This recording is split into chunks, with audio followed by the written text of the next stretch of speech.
All right, everybody, I think I'm ready with my notes here to bring you this lesson today. Um, and you'll just have to forgive me because it's in a weird place to give a lesson, but it's all I got here. So I'm out on the road on my job, moving freight across the country. So I'm in the kind of bunk area of a van, and that's where we're doing the lesson today. So hopefully you can follow along here. It's going to be about probably you copying down these notes I've written here so for yourself, so you can just kind of study and put it in your own mind's eye. But here's what I got for you. I did all the legwork. I noticed the pattern, and I created a way to think about it so it's just super easy to grasp and memorable and easy to think about while you're in the middle of playing, so you can lace everything up together. And what's everything here? That means adding harmony lines to your standard one-line noodlings through scales. You may already be well-versed from my lessons here, or from your own lessons on how to get across the fretboard in scales, and that leaves you with a lot of great one-line possibilities. But what about when you want to add harmony of two notes at once and make it sound good and match the scale pattern that you're in? Well, here's how you can do that really easy. First of all, harmony is we're going to deal with today is dealing with two notes, and that is going to be a root note and a third. And in all what we're doing, the root is always on the bottom, and the third is always on the top. And what you need to know about today are simply two different shapes. Well, that's one thing about today's lesson. Everything is about learning two different shapes. A couple different rules with the shapes, but there's only two different shapes to learn, which makes this super easy.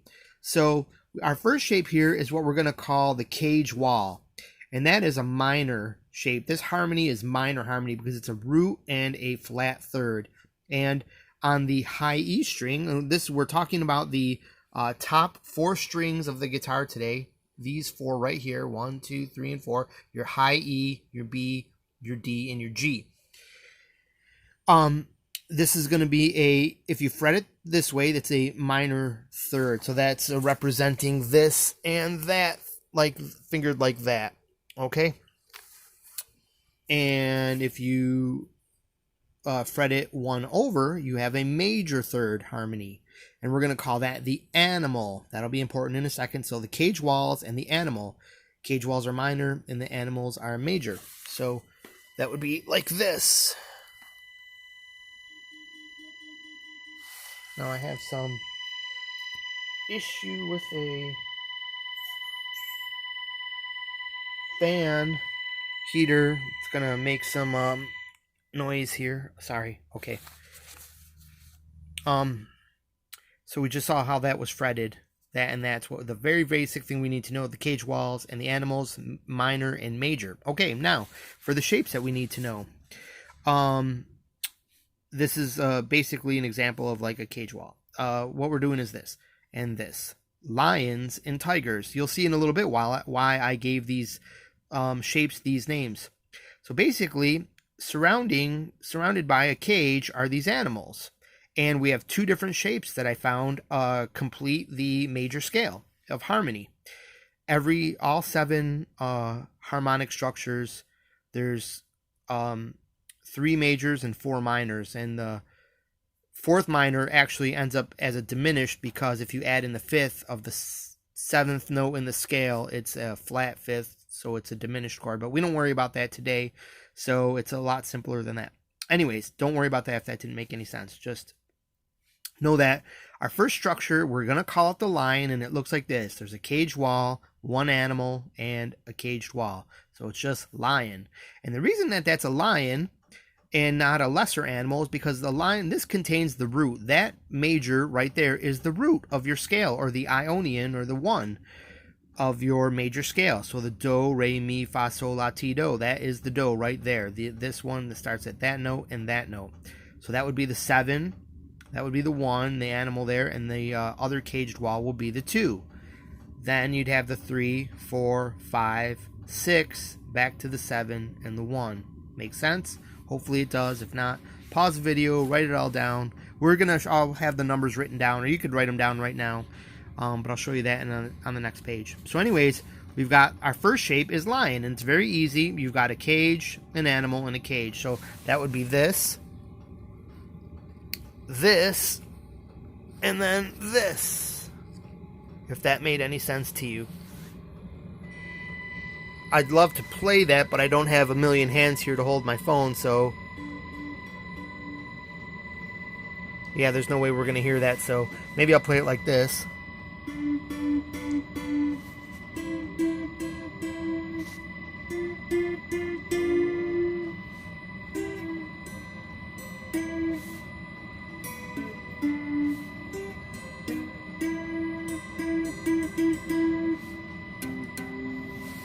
So there we basically rooted out on C. So anyways, adjusting the heater there for less noise.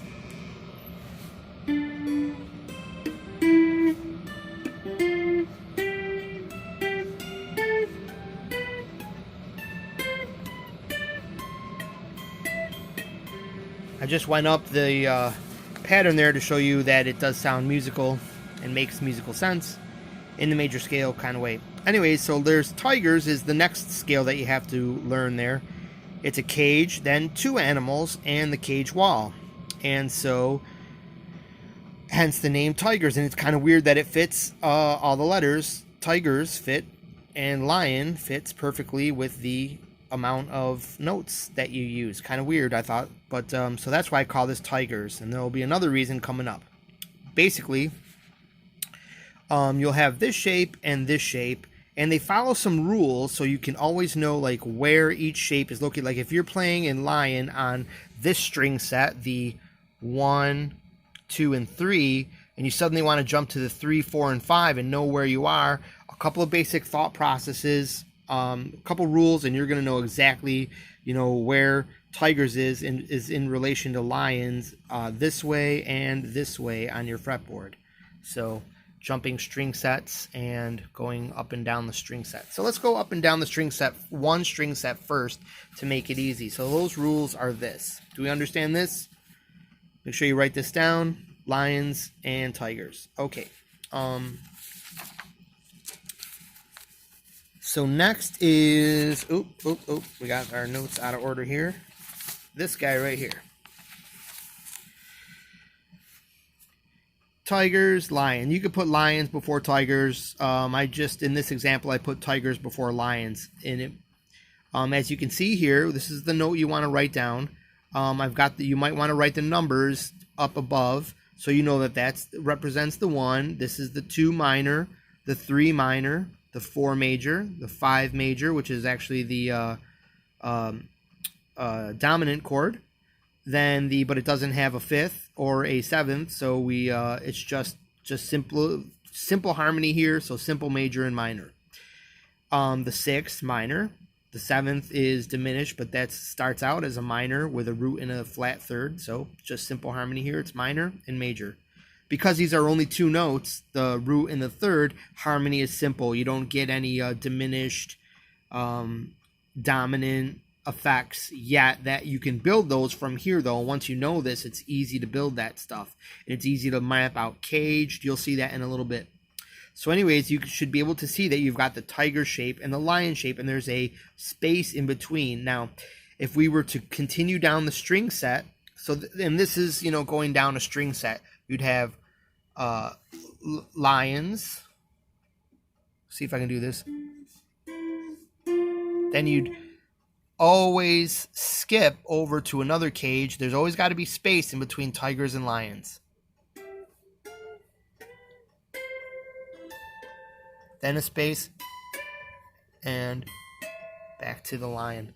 So the rule here, that you're just a simple rule, is really all you want to know. You know your shapes now, is just put a space in between. So if we were going to tigers, there would be a space. It would not join up with the cage there. Put a space there, and you can make lions and tigers all the way up and down one string set. That easy.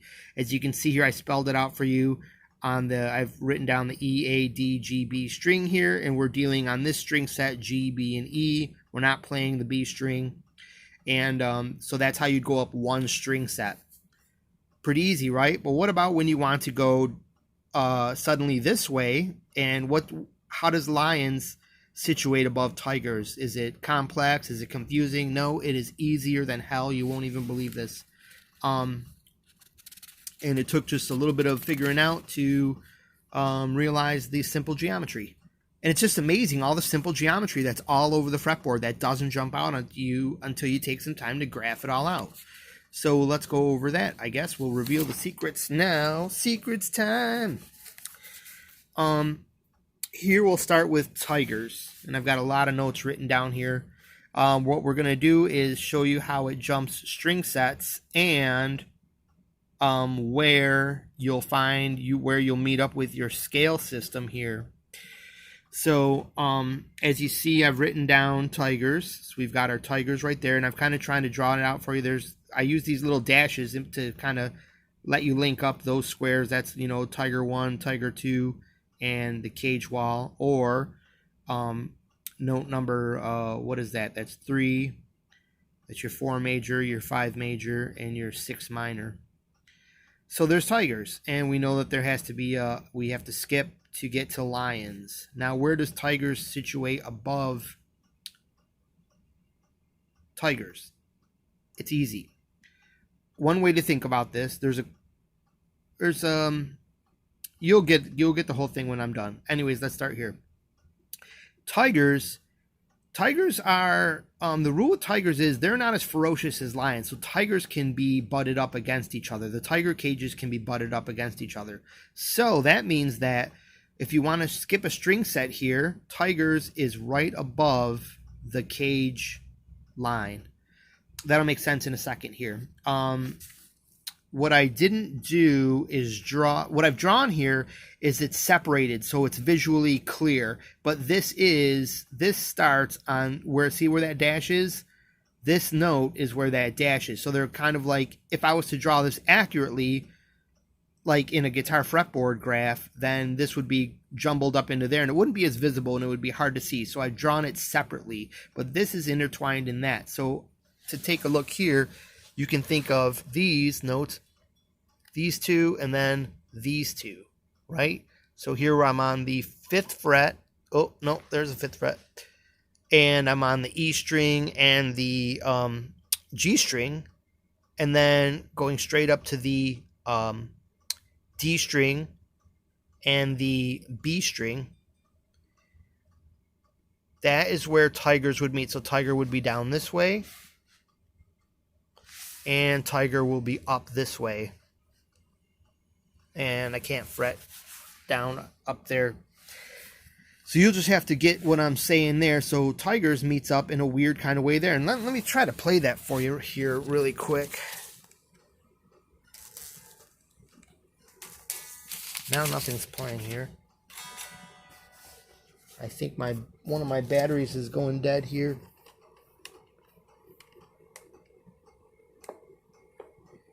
Yeah, fantastic. We've got dead batteries, Houston, on our most needed little piece of equipment here. So in the middle of our lesson here, we've got a dead battery. Okay. All right, dead battery, you win. Anyways,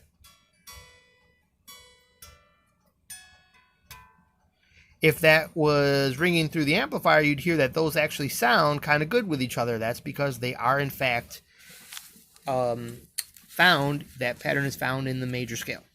So tigers meets up that way. Hopefully you're understanding where I'm going.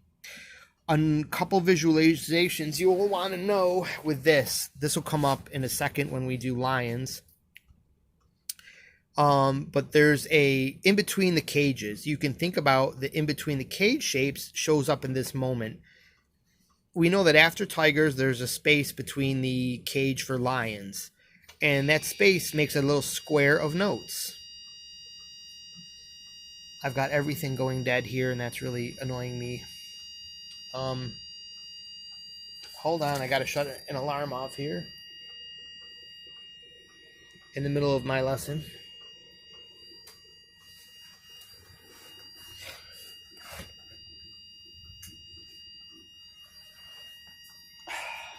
How annoying.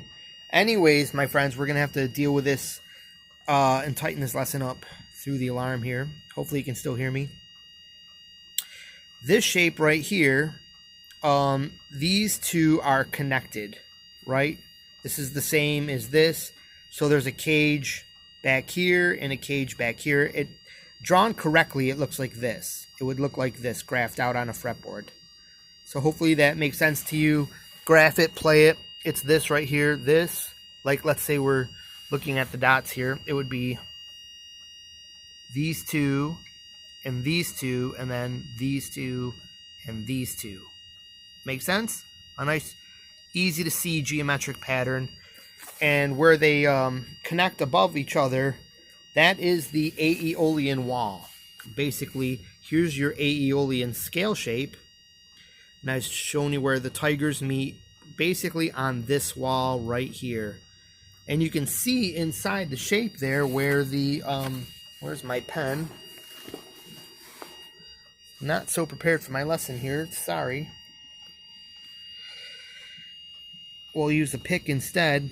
See, like right there and there is the first tiger, and right there and there is the second tiger, and then the wall, cage wall will be there, and the cage wall will be there, and there's the lower cage wall, and tigers go that way, and therefore a lion's cage, there's this square right here, in there, square, square, square, square, and the beginning of the lion's cage, and the lion and his other cage wall. So there's that.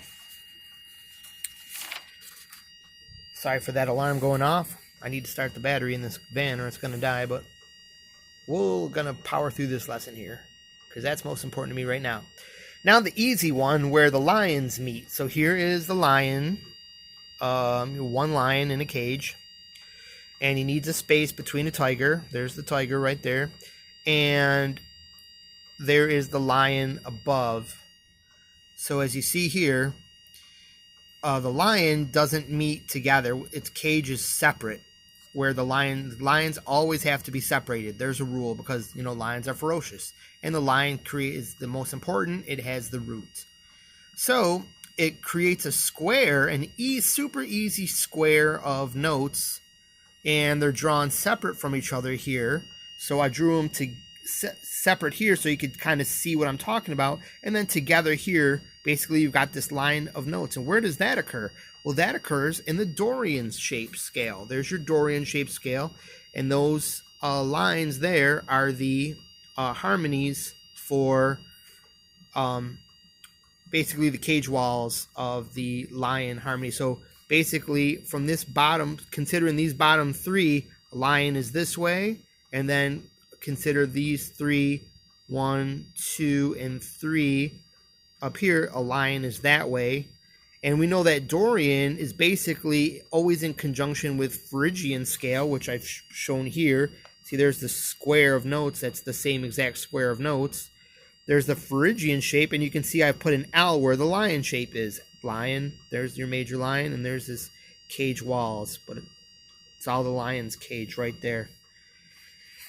So that being said, in the middle of all that, I forgot of the most important, I forgot how to jump from string set above and below.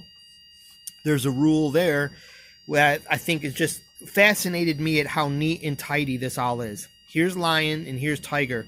Notice how they share the exact same footprint.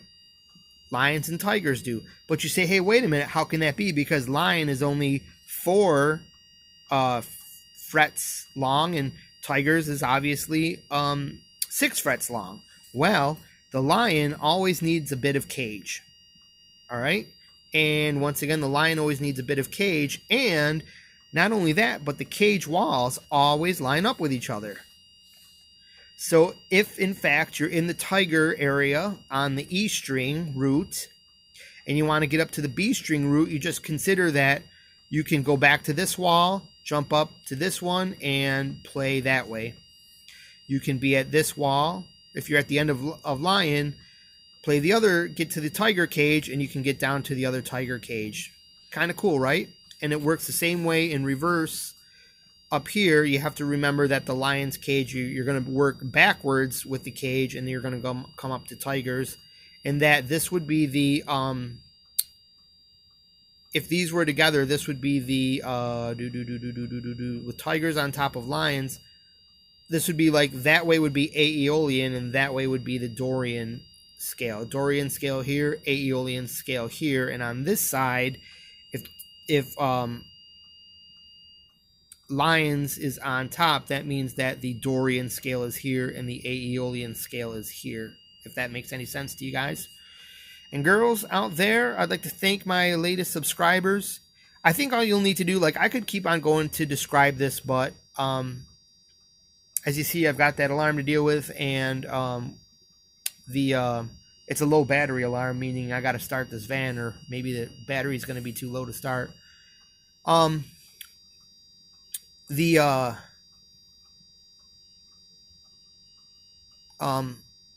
If just copy down this note that you see on the screen here, and then you can work with this and make sense of it all, I think, as I did. If it doesn't, leave a question in the comment section below, and I'll be sure to try to address it. I was going to say I'd like to thank all my latest subscribers, and I would jam a little bit on here for you because it's got some neat musicality to it. It's not the greatest thing in the world, but it's just simply expands. It'll make you sound cool in a guitar store, put it that way. But my amp isn't working, so that's not going to really work out, and I have no way to put the phone down. So I'm going to leave the lesson like this.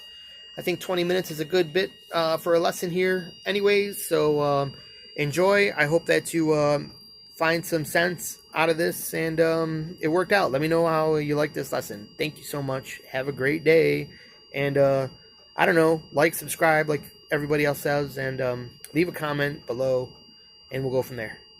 Thanks.